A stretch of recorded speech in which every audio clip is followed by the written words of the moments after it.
Hey everyone, so if you're trying to download your resume from Zety but it's not working, like the download button is locked or nothing happens, yeah, that's a common issue, but don't worry, I'll show you exactly how to fix it step by step.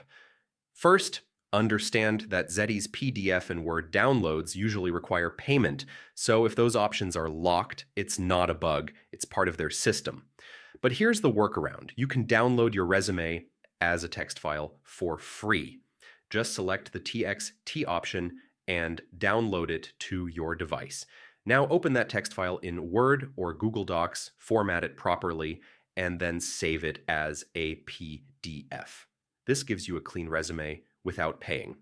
If the download button isn't responding at all, try refreshing the page or logging out and back in. Sometimes it's just a temporary glitch.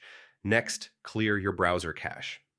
Corrupted data can stop downloads from working properly. If it still doesn't work, try a different browser or device. Sometimes the issue is just compatibility related. And that's it. Now you know how to fix Zety download issues and still get your resume for free.